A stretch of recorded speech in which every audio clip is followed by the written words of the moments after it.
Hey everyone, this is John from EastCoastArmory.com, and I'm here today with a project update video for this 1/6 scale radio-controlled Armortek Russian T3485. Since the last video update, a lot of progress has been made to the model's running gear, and as you can see, the track is currently being assembled. We'll be going over the track as well as some of the changes that I need to have been made to the tank's running gear in this video, so stay tuned. Before I could go ahead and mount on the motors and the track, I need to take another look at the tank suspension. Shortly after the last video was made, the tank suspension was completed. However, it seemed to me that the suspension was riding a little bit higher than where it should be on a Russian-made T34. Now, if we can recall, the suspension that comes with the Armortek kit is adjustable. However, the way the suspension was assembled on this tank here, all the components were fully bottomed out and were at their lowest point. So from this point here, I am going to need to lower them slightly further. The three locations that pointed out to me that the suspension was riding high has to do with first the idler and the road wheel. You'll see that there is a very steep angle on the front here, and also there's another steep angle right here from the tops of the two wheels. If you go ahead and look at real pictures of T34s that are both in service in wartime photographs or also on display currently today, you'll notice that the heights of these two wheels are a lot lower and are more even with each other compared to the way you see it here on this model. Same can also be said for that of the rear sprocket and the last wheel. Again, when it comes time for that of the wheel heights. Another location to look for is that right over here we can see the little cutouts still for that of the swing arm recesses.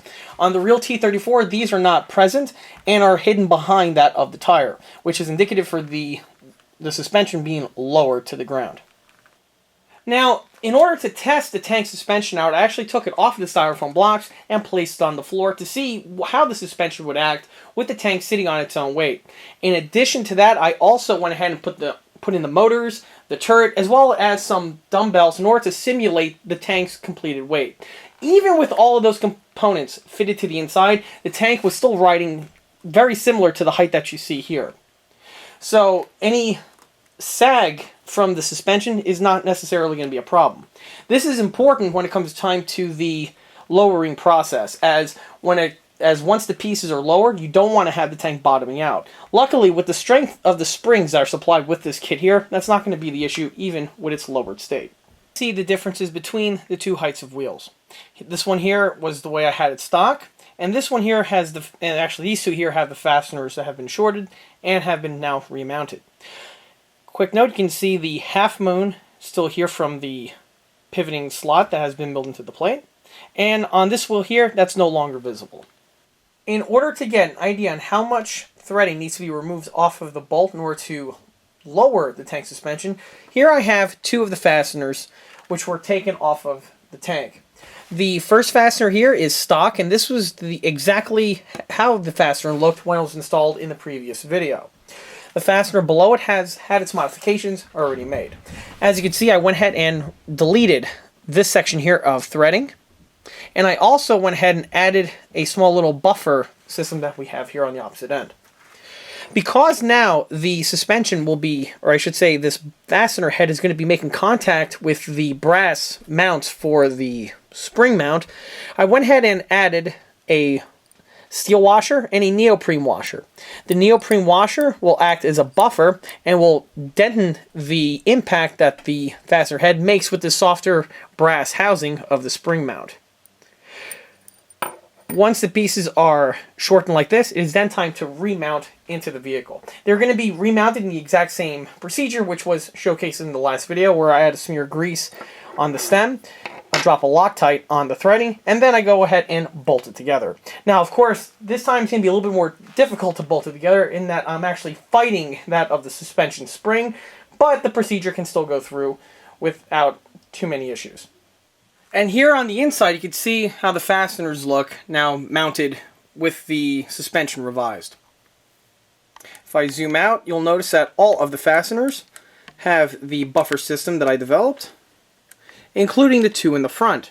Now, for the two in the front, to do the modification with the height, I also had to do some other modifications to the suspension pieces themselves that differed from the main swing arms. This again has to do that on the Armortek T34 kit, the suspension for the front bogie wheels are different compared to the other ones due to the space in the front section here of the T34's hull.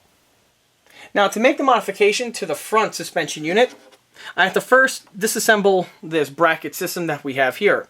As for the bracket and how it mounts, this is discussed in more detail in one of the earlier project update videos. Once the bracket was removed, the entire system was taken off of its mount and the main fastener was removed. Once the fastener was removed, it was then time to make the same or similar modification that I made to the other mounting fasteners that we have here. The difference, though, is that unlike the other one in which I could remove more of the threading, because this guy here was already shortened in order to get it mounted in the way you see it in the other videos, you're not going to have enough threads to fully remove and then still be able to mount it to the suspension arm. Because of this, only 1/3 of the threads that remained were amputated, and the remainder of the material that was removed was actually from the main spring itself. Here I have this section of spring that was removed. It's about 1/2 of an inch, or what's about 2 or 3 coils. Once those were removed, the buffer system was added in the same way as it was on the other fasteners, and everything was then reassembled to the completed state that you see here. With the combination of the threading and the spring coils removed, the front wheel is now level with the remainder of the tank suspension. As for the suspension's functionality, all of which is still 100% retained, and the suspension still moves up and down, and the springs are actually very tight and strong, and there will be no chance of the tank sagging under its own weight when the rest of the motors and machinery plus the turret get mounted to the model. With the suspension out of the way, it's now time to focus on getting the model up and running. The first order of business with that has to do with that of the motors and the motor mount. Now, the components that you see here on the table are supplied with the Armortek kit. A common comment and question I frequently get from people on YouTube is, what brand of motors or where do I get the motors from in order to get these large-scale tanks up and running? Now, since these are supplied with the Armortek kit, I do not have that information on hand. As for what information I do have, that is found here on the motor itself. Here goes the data plate, and you can see all of the information that is present. Now, as for the motors themselves, these are again supplied by Armortek. These are the high efficiency drive system, and they come exactly the way you see it here. You have the motor, which is a commercial off-the-shelf unit that is pre-assembled with that of a left or right-hand gearbox. The left and right-hand gearbox is made by Armortek and is pre-assembled from the factory by them. The way the motors come are in the exact same condition you see here, albeit just wrapped in bubble wrap. Fresh out of the bubble wrap, this is what you're going to be looking at. Now, the motors are only half the equation. The other half is that of the motor mounts. The motor mounts that you see here are kit supplied with the Armortek kit and are comprised of 2 CNC billet aluminum discs. These discs have all of their holes pre-drilled, and many of the holes are also tapped. The only modification I did to these pieces was I went ahead and primed them with the red oxide primer that you see here. Other than that, no further modifications need to be made to these components. These pieces are very similar to the other motor mounts that have been showcased in past ECA videos dealing with Armortek tank builds. Now, to install the motor mount, first thing I gotta do is remove the tape that's on the rear trunnion here of the tank. Now, keep in mind, when I was first working on the model, to prevent any paint from going into the final drive where there's lubricant, I went ahead and taped up the section with regular masking tape. Now that these pieces are ready for installation, the masking tape can be removed. And once the tape is removed, I can now install the motor mount. Now, before I do, I want to point out that the motor mount itself, orientation is very important when it comes time for this installation here. And this is actually very specifically mentioned in the instructions. So basically, these 3 holes with the countersinks, they're going to be used for the fasteners that secure this mount to that of the tank's rear trunnion.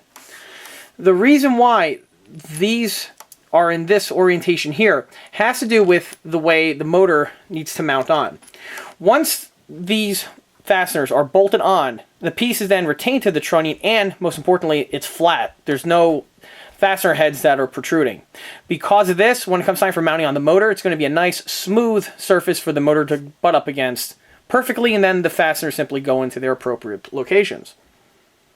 The reason why I'm mentioning this is that it's very easy to mount on these pieces accidentally in reverse, and if that's the case, you're going to have to redo everything, as there's no way you're going to be able to mount the motor with the fastener sticking out like this. In addition to the fastener orientation on this portion here, you'll notice that there are two cutouts on these two sections. These are also important to mention and point out because these are visual cues to let you know how the piece is aligned into the tank itself.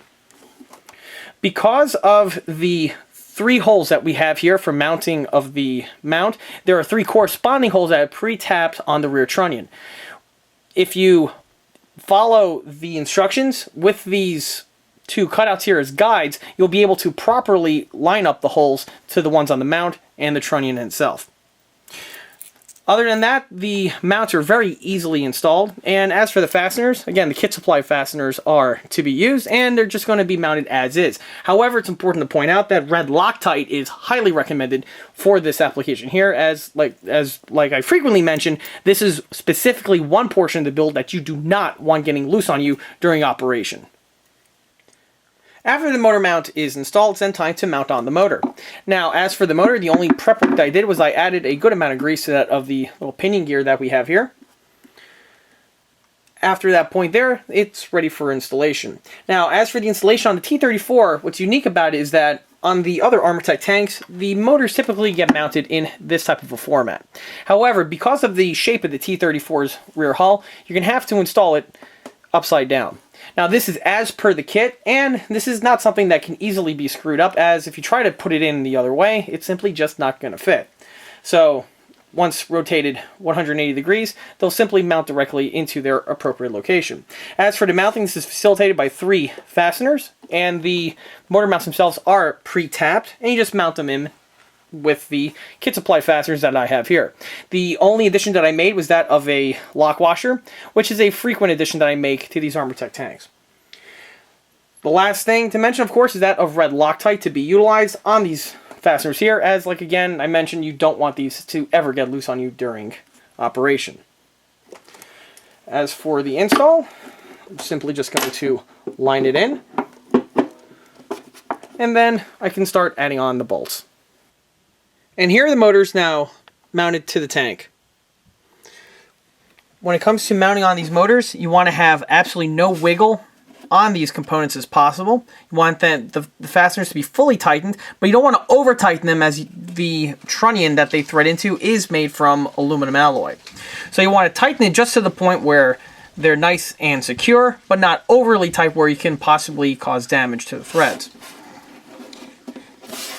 Once everything is firmly mounted in place, the motor installation is complete, and you're now ready to hook up the rest of the tank's electronics. Once the motors are hooked up, I always like to test run them with that of a sample battery, just to make sure if the sprocket spins nice and smoothly, or if there's any grit or any type of obstructions that would have to be dealt with at this point here. Here I have the leads set up, and I'm simply going to make contact. The motor, you can hear, is running nice and smooth. There's no jittering or any type of wobble on the motor itself. That's good. Now let's take a look at this on the outside.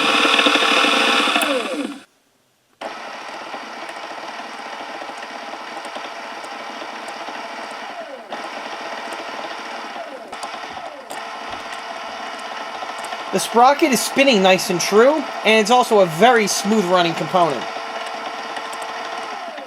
Judging at how fast the motor is propelling the sprocket, this tank here should have a pretty decent speed to it.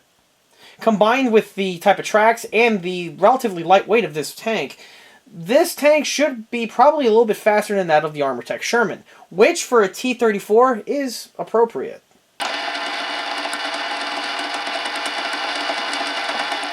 But of course, this will definitely be seen once the tracks are assembled and this tank is taken for its first test drive. And speaking of tracks, of course with the sprockets done and the motors installed, it is now time to take us to the actual caterpillars for this tank. As for the tracks, the kit components are the ones you've seen here on the table. Just like with the real T34, there's a tooth and toothless track link, and the way they get assembled is basically the same way like you see on a king tiger or on something like a Ferdinand or an elephant, in which the patterns of track links stagger each other. Of course, they're held together with that of a pin. Now, this is where the interesting bits of this kit come into place. Unlike many of the other Armortek kits that have been showcased on the ECA channel in the past, in which the track links were made with some kind of a cast metal alloy, like which is seen on the King Tiger or the Tiger 1, or they are made of die-cast metal like they are on the Sherman, the T34 utilizes all CNC aluminum track links. You can see here from the waffle pattern on the link,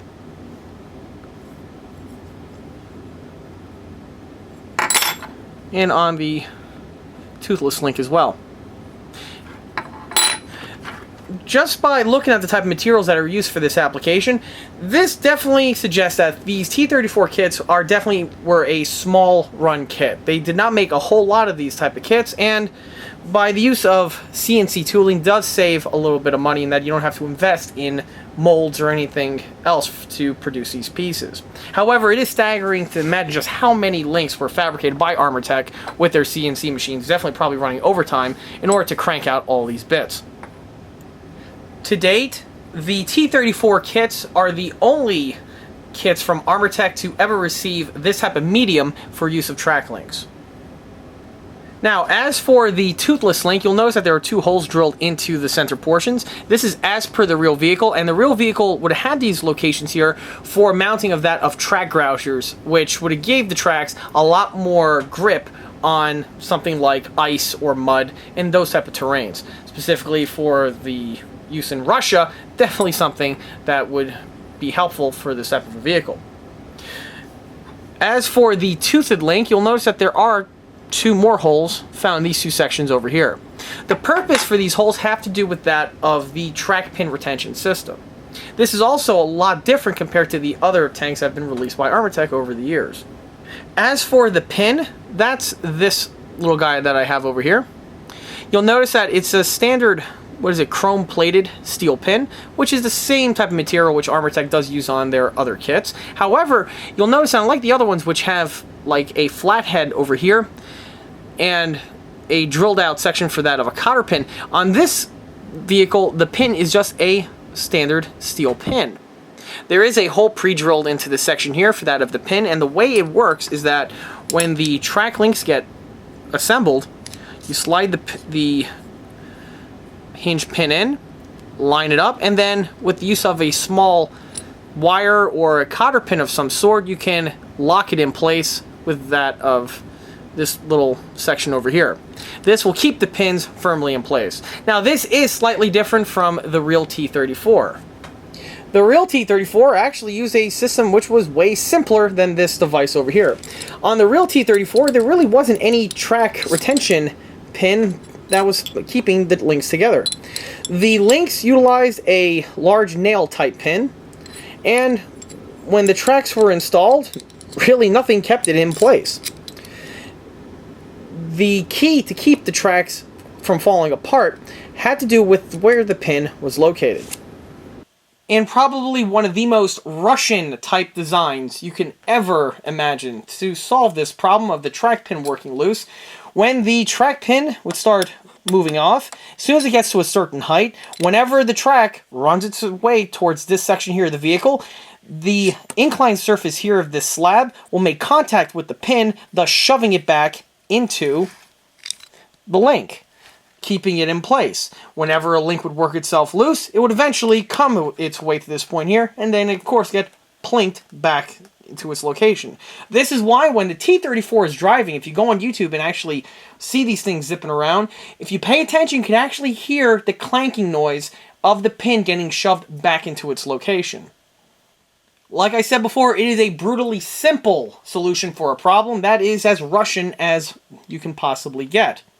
Now, some of the drawbacks is that, of course, this guy here would eventually wear down with continued use, and the pins would eventually work themselves loose. But keep in mind, these tanks here really weren't expected to last all that long in field. And if eventually for the sheer luck, a tank survives to the point where this piece here wears down, it's not too hard to fix. You just, with a bit of weld rod, you can just build up this worn out section here, and the tank is now good for another few 10,000 some odd miles, which is, again, more than enough than probably you're going to get out of the lifespan out of one of these real T34s in combat conditions. Moving along with the track assembly, here we have some links here, and I'm going to assemble them on screen so you get an idea on how to assemble the tracks on the Armortek T34. Now, over here I have a whole band that's about halfway through. However, just for ease of filming, I'm going to start with these two links over here. Now, the reason why I'm going to do this as a tutorial, as the assembly of these tracks are totally different from the other Armortek tanks that have been released in the past. The other Armortek tanks, like I said before, usually there's a small little cotter pin which would bend into this location here and would keep everything in place. On the T34, that's not the case. To start with the T34, I'm going to take the links and put the hinge through, just like one would imagine. Now I'm going to make sure that the hole on the toothed link here lines up with the hole on the pin. Once that's done, I am then going to take a piece of floor wire. Now this is a 1/16 of an inch thick. The instructions says 1 millimeter, which is basically roughly the same thickness that I have here. And you're going to slide it into the small little hole. Now, from here, with a hammer, I'm going to go ahead and tap the pin so it goes through to the other side. Now, for this, you are going to need a nice hard object, something like an anvil, or in this case here, my workshop benchtop vise. Once the pin is fully seated through, I am then going to go ahead and smush the end on the top. The protruding end on the bottom is going to make contact with the vise, and with the top getting hammered down, it's going to smash both sides together. This type of assembly is very similar to the ones that are done on the swing arms. However, on the track links here is definitely something that's, again, different from the other Armortek tanks. Now I'm going to start bludgeoning. Now, just a few taps are in order, and the pinning is now complete. Now, where things become interesting with this type of design is when it comes time to adjust your track length. When you're assembling the track, when you get to the certain point where you think it's going to be where it needs to be, you start using temporary type pins just so that you get the correct tension. Once the tension is where it needs to be, you can replace the temporary pins with permanent ones. Same thing also applies with that of the test driving type track lengths that I'm going to be having once I take the tank out for a test run. For the temporary pins, you could use something like a thinner gauge of wire in which you can wrap it around and which will keep it in place, but it's a temporary type assembly, and you can just snip it off and remove the links as you deem fit. If for whatever reason you need to remove the pins here, this can still be done, but you can use something like a small little nail or even a drill press where you can just drill out the small little piece of steel here and the pin should just drop out from the bottom. However, with the type of material that these tracks are made of, they're very robust and a lot stronger than the cast metal track links that are offered on some of the other German tanks. These tracks here, I don't see them buckling or snapping anytime soon, specifically even with extended use. The Sherman was very similar in this regard with that of the die-cast metal tracks. Now, the cast links that Armortek does use on their other tanks is a very durable material, but this material is definitely a lot stronger compared to that other medium. Just like with most workable track links, the first few links, it's you getting a hang of the actual assembly and the procedure. However, once you got that figured out, the rest of the links assemble in a very quick and proficient manner. As you can see, I'm about 3/4 of the way done with this one side, to which then I'll finish the other side. At that point, the tank is ready for its first test drive. However, this will be discussed further in the next video update. And with that, that wraps up this project update video for this 1/6 scale radio-controlled Armortek Russian T3485. If you like this video, stop by and like us on Facebook, where there are more photographs of this particular build that have been posted since project start, not to mention the other smaller and larger scale builds that are found on the ECA channel. Furthermore, don't forget to swing by eastcoastarmory.com for more 1/6 and 1/16 scale builds and detail components. Thanks for watching.